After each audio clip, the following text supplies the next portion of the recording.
Your thoughts on the Thanks, strength Wole. of the move? We've seen the market up 12% so far this year. Your thoughts on how far it can go and what will be the catalyst? We've seen pretty much most of the bank results so far, only a handful left. And I think very soon the focus will be moving to perhaps the cement companies as they release numbers. Absolutely. On average, the results have been okay, and investors have become more confident in the Nigerian banking sector. And apart from that as well, we are seeing increased buying interest from some of our foreign investors as well.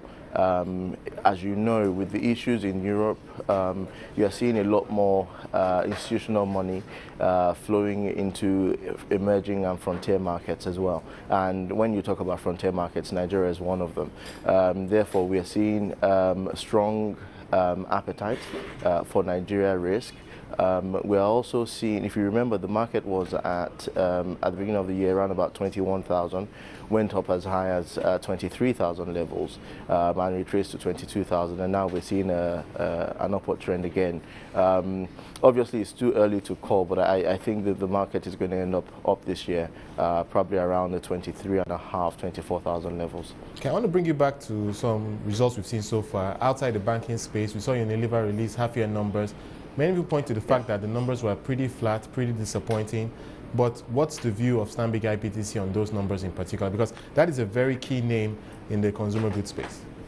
Absolutely. Unilever is one of the top 4 names in the consumer sector, and as you know, one of the investment theses for investors in Nigeria is the consumer brand. Right. The fact that you have 150 million people in the country, or more in the country, the fact that you have an emerging middle class, also allude to the fact that the consumer is a key sector in the market. With regards to Unilever,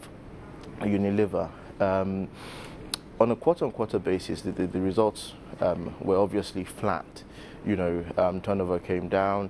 The bottom line was also flat. However, on a year-on-year basis, Unilever actually showed strong performance, particularly in terms of operational efficiency and cost reduction. They were able to reduce their cost by 17% on the back of increased or a better formulation for their product line, as well as increased manufacturing efficiency. If you remember, the parent company invested about £100 million in Unilever Nigeria, and obviously that also earned them some tax incentives as well, which obviously boosted their bottom line. You know, so all in all, yes, we do like the company. It's a strong company. We believe that there is a strong market for them here. They are one of the largest names in home care products, the likes of Omo and Close Up. They're also one of the largest players in terms of food. They're producers of Knorr. However, we're seeing increased competition in the home care product space. The implication of that is that obviously that's their biggest market, and if they're seeing increased competition, then we're going to see shrinking margins. However, with regards to the food business, they're hoping the food business will increase over the next 2 to 3 years. However, the issues in the north still pose a challenge to that growth prospect. In all, we believe that Unilever, again, as I reiterate, is a good company. However, they're currently trading at 23 times earnings, about 17 times 2013 earnings. We think it's rather expensive at the moment, excluding Nestle, and for that reason we're putting them as a hold, and you know, it might be a good time for people to take profit. Also bearing in mind that Unilever is currently trading at 4-year highs as well. Okay, very good point about Unilever's position, especially the valuation. But let's move to the fixed income space. I think a very interesting dynamic we're seeing here. The MPC decision, many people say, is negative for the banks, but it seems quite positive for foreign investor flow into our fixed income space. Can we talk a bit about that and your thoughts on that? Because clearly the impact of foreign investors in our fixed income space has been significant recently. Yeah. Yes, obviously it reduces the net interest margins for banks. However, what we're seeing three key trends emerge in the fixed income space as regards to investors. Number one, we're seeing increased credibility in terms of the ability of the CBN and of the country to manage FX and price stability. If you remember, Okonjo-Iweala came out to say that one of the key strategies for maintaining FX stability is to increase the excess crude account to about 10 billion, which is a target for 2012, as well as increasing the foreign reserves to about 50 billion as well, which obviously means that we are taking a worst case scenario in terms of the world economic landscape, in terms of if the European countries blow out, then obviously we're going to see a flight to quality, and we're going to see a move out of frontier and emerging markets, which should affect the Naira. And in order to defend that, we're seeing a shore up of foreign exchange assets on the books of the CBN, which is a good thing for investors, which means that investors have the confidence to come into Nigeria.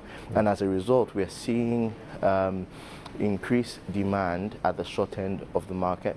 We're seeing T-bill increasing demand in the T-bill space. Currently, we're seeing T-bills trading at between 13 and 14 at the moment. So those yields have come down a little bit. Absolutely. Because of the demand. The yields probably traded around 15%. Rates at about 2 weeks ago, and now we're seeing increased demand on that part of the curve. Also, we're seeing increased demand on the long end of the curve as well. We're seeing these guys buy the 3-year, and they're buying the 5-year and the 7-year as well. So on average, we've seen yields come down by 150 basis points at the short end. We've seen yields come down by 25 basis points at the long end. The third factor that we're seeing is obviously the liquidity. As you know, the CR was increased from 8% to 12%. What that does is it reduces the amount of liquidity that some of these banks have to play with, particularly tier 2 banks. And what that has done is we've seen increased demand for money market balances. So we've seen increased demand from some of these banks asking for deposits from some of us who play in the money market space. David, we need to wrap this up, but very quick point. All this said, how do we invest across the curve for you? For us, we're maintaining medium duration at the moment.